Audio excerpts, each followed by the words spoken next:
to be doing a upper back and shoulder massage for the lovely Molly. Let's go ahead and get started. So always with upper back work, I like to just place hands and making contact in a gentle way. Just helping Molly settle. And I'm going to start just gradually walking my way around these scapulas, the shoulder bones, and landing on this upper trap area, which I would say almost 100% of people love having worked on.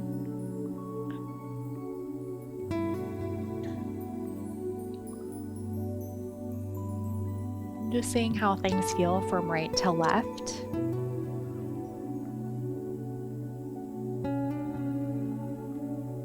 I really like doing the warm-up this way if my client doesn't like for me to go too deep. Sometimes I'll walk my way around these scapulas with my forearms or my elbows if people want a little bit more pressure. And I like to land on that levator scap area.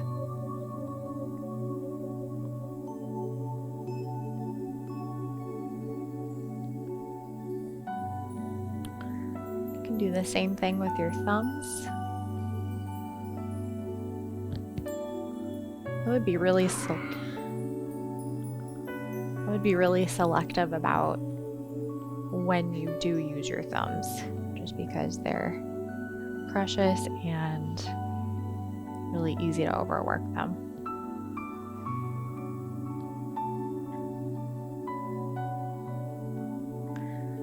And I'm going to do one last warm-up technique for this upper back. I'm going to do a pincer grasp. This is really great for just getting a nice rush of flesh. Let me say that again. A nice rush of fresh blood into this upper trap and levator scap area.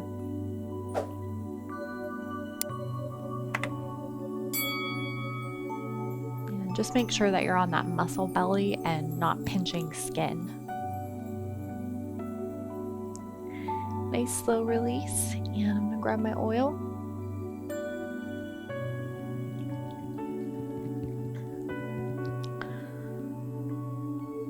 Usually with upper back work, I like to include the lats. I'll start around the rib cage. Sometimes I'll start closer to the sacrum, but today I'm just kind of working on that middle part of the lats.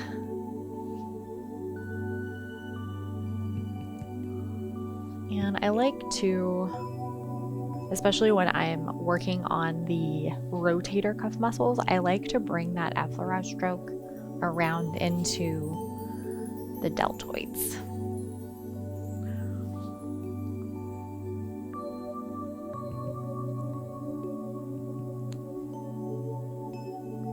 I am just going to be doing this right side today. If you are doing this at home, I'd encourage you to do both sides.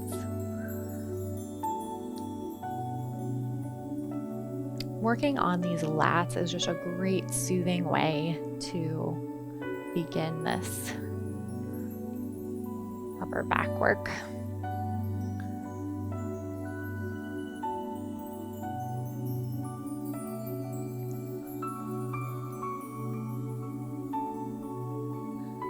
You can slow this way down if you'd like.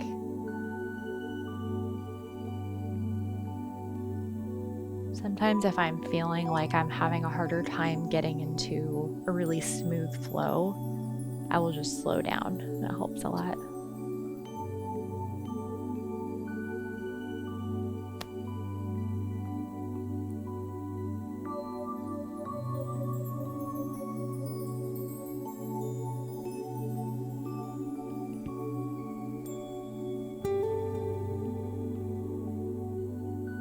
I'm going to start using the heel of my hand to work this upper trap area from different directions.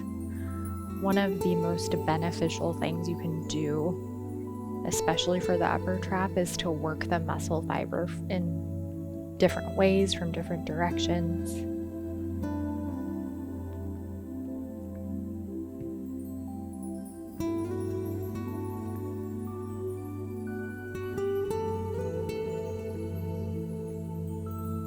I'm doing these compressive type movements. I like to go pretty slow.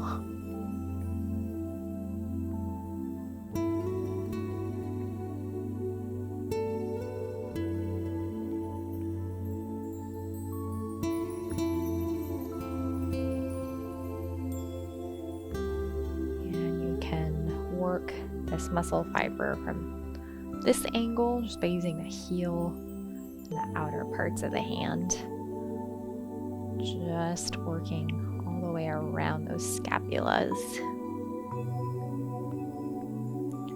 And it's likely that it's going to feel a little bit crunchy, which is pretty normal.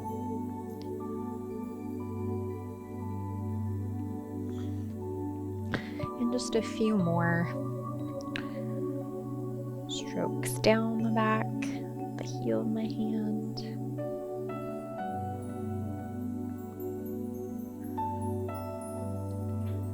This is a great reminder to the body to just relax those shoulders, keep that head back.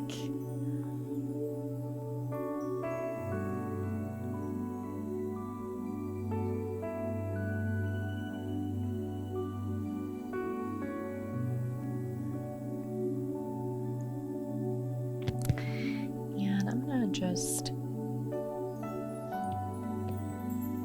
get some oil on my forearms without losing contact. And I'm just going to walk my way around to this right side. But my favorite way to do that is to land on the rhomboids and then walk around from there. I think there are few things that feel better than just this movement down the rhomboids along the spine.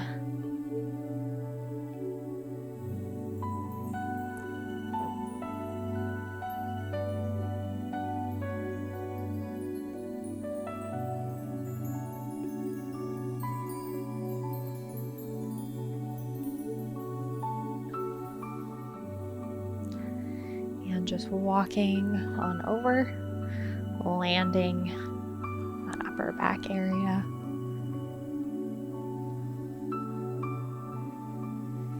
It's really important that you just keep your whole body as relaxed as you can, because if you start to get in a place where you're just working with your arm, your movements are going to feel choppy and you're going to get tired. So I like to start really close to the spine. I'm going to work on those rhomboids. And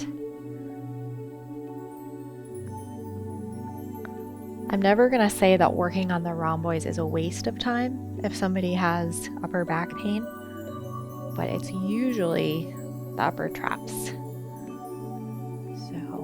I don't spend a ton of time on the rhomboids usually. Then just walk my way closer to that shoulder blade. And that is where we will find probably the highest area of tension in the body is just right there. You're going to find some really good trigger points to work on.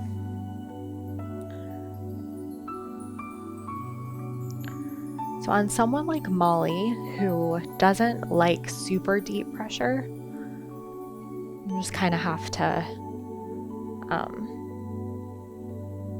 practice some restraint with your elbow in your forearm.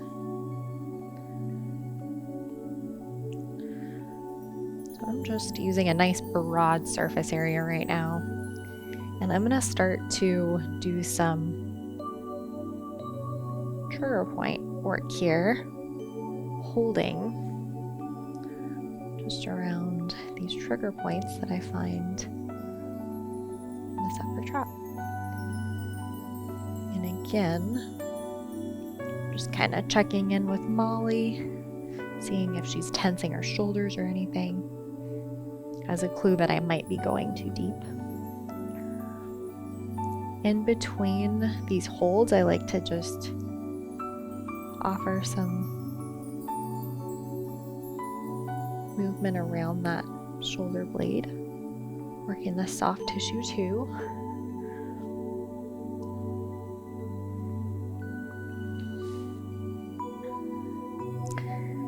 And again, just working that muscle fiber from different directions, using different techniques. And this is a great way to transition into some work on top of the scapula into those rotator cuff muscles. And to do that, I am going to change position of the arm, just because it kind of puts this infraspinatus into a position that's a little easier to work with. And keep in mind that a lot of people aren't used to getting this area worked on, so it might feel pretty strange at first. So just going nice and easy. You don't have to use the left hand. I like to wrap my hands around that scapula and just pull down, because it creates a little bit more tension in that muscle.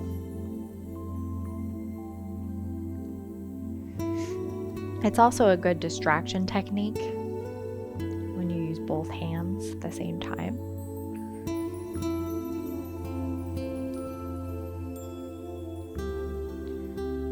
The infraspinatus is very thick and stubborn. I usually like to just take my time. Just gradually, as I spend more time here, introducing a little bit more pressure. This is one place that I feel is totally worth it to use the thumb. You can also use your elbow or a soft fist, or any technique that feels good.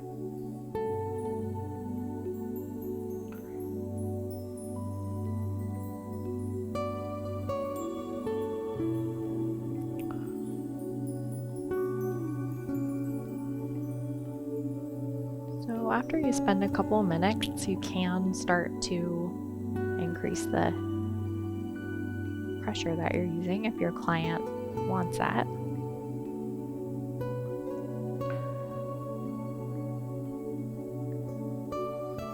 Even if I don't have a lot of time, since I'm here, I'll usually just check in with the teres minor and major, and just doing some more superficial work in there.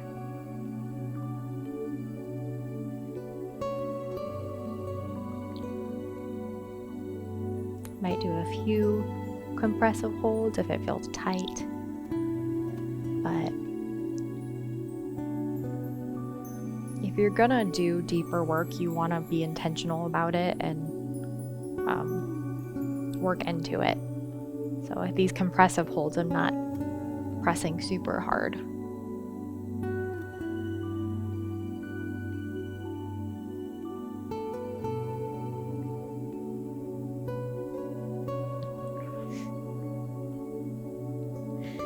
And I like to do something for both sides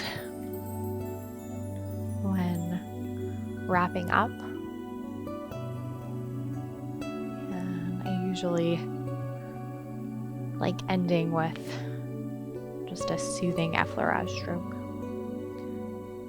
You can bring the end of that stroke into the upper traps as it narrows into the neck. It feels really lovely.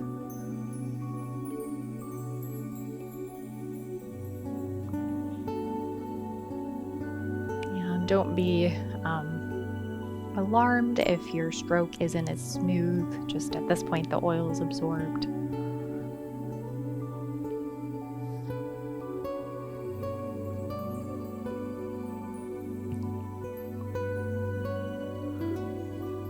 And taking my hands off nice and slow. That is all for today.